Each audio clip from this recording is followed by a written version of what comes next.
Shalom, saudara-saudari terkasih dalam Kristus, selamat datang kembali di Media Hikmat. Hari ini, kita akan merenungkan kuasa dan kemampuan Tuhan yang tak terbatas melalui Efesus 3 ayat 20. Mari kita buka hati dan pikiran kita untuk menerima firman-Nya. Sebelum kita mulai, mari kita berdoa dan mohon Roh Kudus untuk menyertai kita dalam perenungan ini.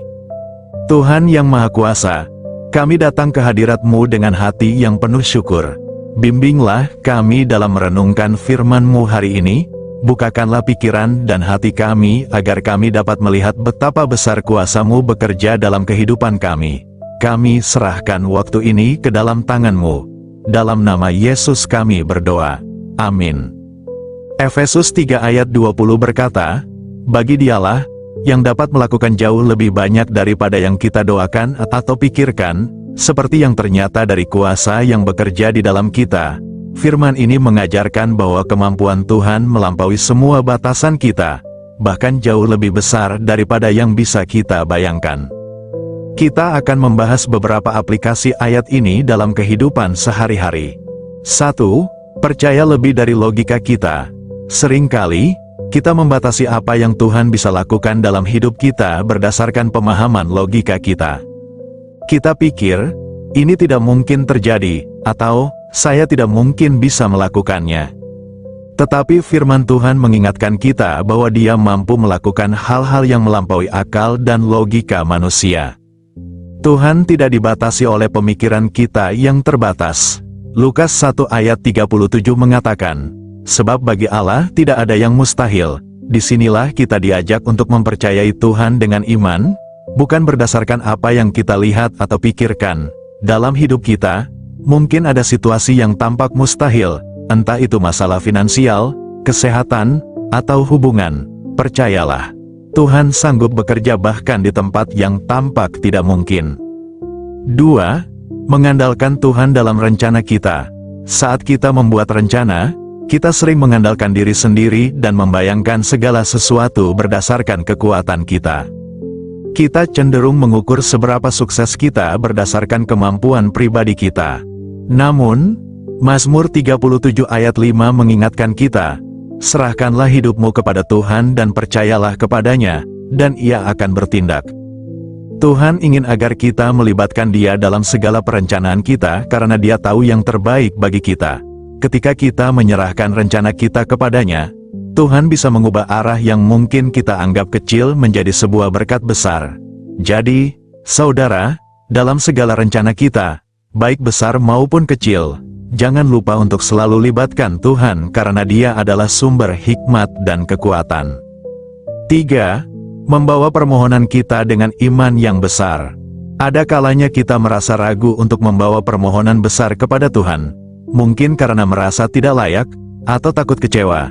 Tetapi Efesus 3 ayat 20 mengingatkan kita bahwa Tuhan justru ingin kita datang kepadanya dengan iman yang besar. Matius 7 ayat 7 berkata, "Mintalah, maka akan diberikan kepadamu.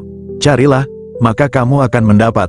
Ketoklah, maka pintu akan dibukakan bagimu." Tuhan ingin kita datang kepadanya dengan keyakinan bahwa Dia mampu memberikan lebih dari apa yang kita minta. Kadang kita berpikir bahwa permohonan kita terlalu besar atau sulit, namun kita perlu mengingat bahwa bagi Tuhan tidak ada yang mustahil. Marilah kita belajar untuk datang kepada Tuhan dengan iman dan percaya bahwa Dia mendengar dan akan menjawab sesuai dengan kehendak-Nya yang terbaik. 4. Percaya pada rencana Tuhan yang sempurna.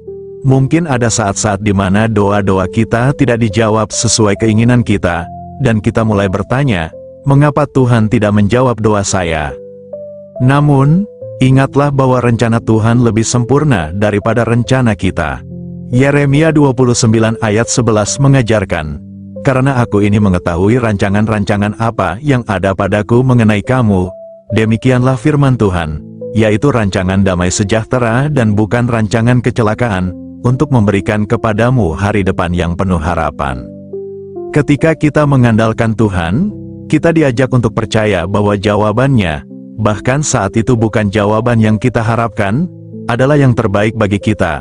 Tuhan seringkali bekerja melalui proses yang mungkin tidak kita mengerti, tetapi Dia selalu ingin memberikan yang terbaik. 5. Menyadari karyanya dalam kehidupan kita. Seringkali, kita mengharapkan karya Tuhan dalam bentuk mukjizat yang spektakuler, padahal Tuhan juga bekerja melalui hal-hal kecil dalam keseharian kita. Filipi 4 ayat 13 berkata, "Segala perkara dapat kutanggung di dalam Dia yang memberi kekuatan kepadaku." Ayat ini mengajarkan bahwa kekuatan Tuhan bekerja dalam setiap aspek hidup kita. Bahkan dalam hal-hal sederhana, Tuhan yang sama yang menciptakan langit dan bumi juga hadir dalam setiap langkah kita sehari-hari. Ini berarti, dalam tantangan apapun yang kita hadapi, kita bisa yakin bahwa Dia hadir dan bekerja di dalam kita. Mari kita belajar menyadari setiap kebaikan dan kekuatan yang Tuhan berikan, sehingga kita selalu bersyukur dan memuliakan nama-Nya. Dari setiap poin ini, kita melihat bagaimana Tuhan bekerja dengan caranya yang luar biasa, melampaui batas-batas yang bisa kita bayangkan. Mari kita terus belajar untuk menyerahkan hidup kita ke dalam tangan-Nya, mempercayai kuasa-Nya, dan mengandalkannya dalam setiap langkah kita. Demikianlah renungan firman Tuhan dari Efesus 3 ayat 20. Marilah kita satukan kembali hati dan pikiran kita untuk berdoa. Bapa yang penuh kasih, terima kasih atas firman-Mu yang telah menguatkan dan mengingatkan kami bahwa kuasa-Mu tiada batasnya. Ajar kami untuk terus percaya dan berserah kepada-Mu dalam segala hal. Biarlah firman ini hidup dalam hati kami dan memampukan kami berjalan dalam iman yang besar. Dalam nama Yesus, kami berdoa. Amin. Terima kasih sudah bersama Media Hikmat dalam perenungan hari ini. Kiranya firman Tuhan menguatkan iman saudara dan semakin mendekatkan kita kepadanya. Sampai jumpa di konten berikutnya. Tuhan Yesus memberkati.